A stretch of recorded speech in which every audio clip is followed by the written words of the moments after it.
You know that feeling, right? You get a raise, you see that bigger number on your paycheck, but somehow you feel just as broke as you did before. It's like you're running faster and faster on a treadmill, but not actually getting anywhere. So, what is going on?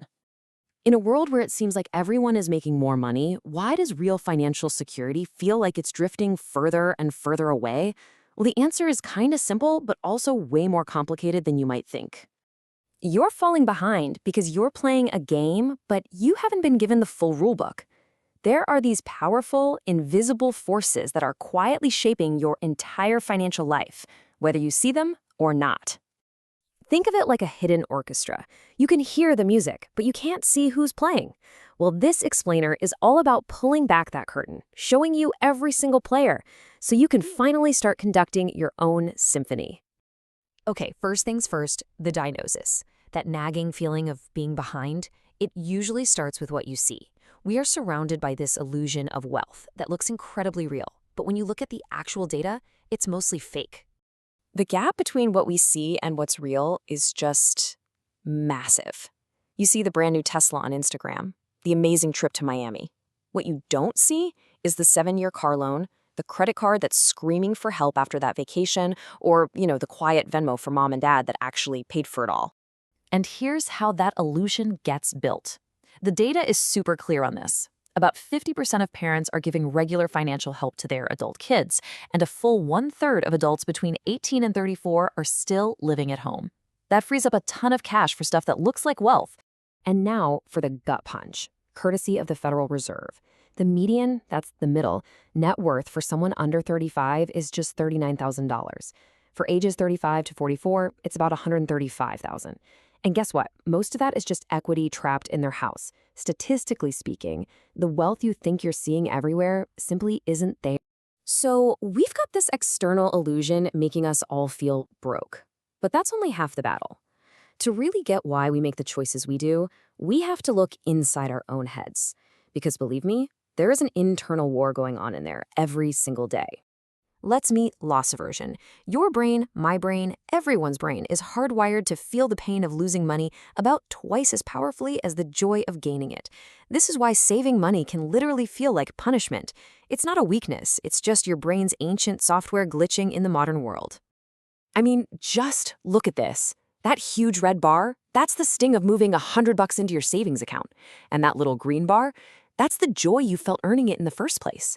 This insane imbalance makes it so hard to do the right thing for your future when the pain in the present feels so real. And of course, loss aversion has a partner in crime, present bias. Your brain just wants that immediate reward. And companies are masters at exploiting this. They cook up limited time offers and flash sales to trigger that little dopamine hit of buying something right now, which makes the boring, responsible goal of saving for retirement feel totally weak by comparison. Okay, so our brains are working against us, and society is showing us a distorted funhouse mirror version of wealth. But that's not all. On top of everything is the brutal, cold, hard math that the financial system really doesn't want you to look at too closely. Let's use housing as a perfect example. Everybody sees the mortgage payment, right? Maybe $2,800. But they forget about property taxes. Boom, another $500 a month. Homeowners insurance, $300.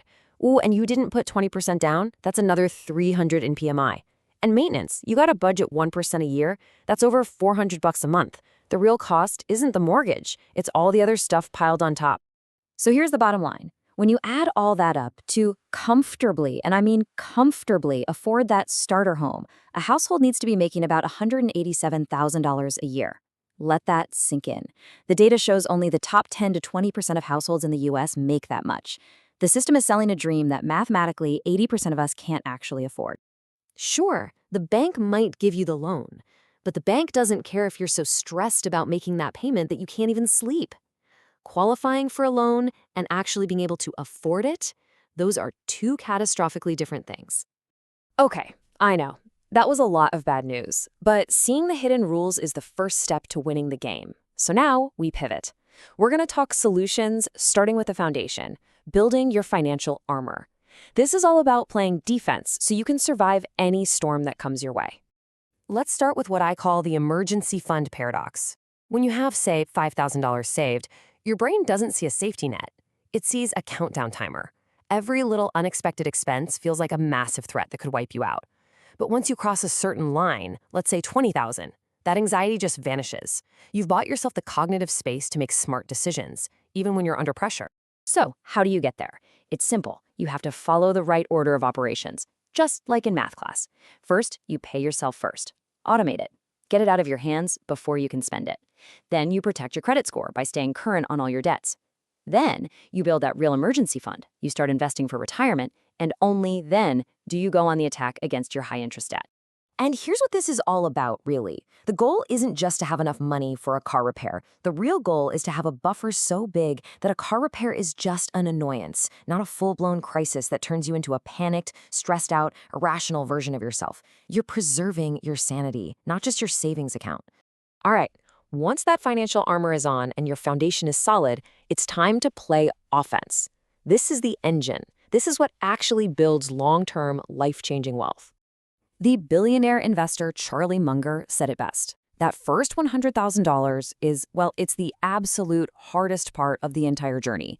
It's just a brutal, painful grind because almost all of it has to come from your own savings. But once you cross that line, everything changes. Here's why. Let's say you invest $1,000 a month. It'll take you about 6.5 years to hit that first 100K. But to get to the next 100K, that only takes 4 years. And the one after that, just 3. The time between these huge milestones just keeps shrinking because your money starts doing the heavy lifting for you. And one of the most powerful ways this happens is through something called the dividend snowball. Companies literally pay you cash just for owning their stock. You take that cash, you buy more stock, which then pays you even more cash in dividends. It's this beautiful, self-perpetuating cycle that turns your wealth engine into an absolute avalanche over time. So there you have it. We've pulled back the curtain. You've seen the fake rich illusion, the traps your own brain sets for you, the brutal maths they don't want you to see, and the blueprint for building both your defense and your offense.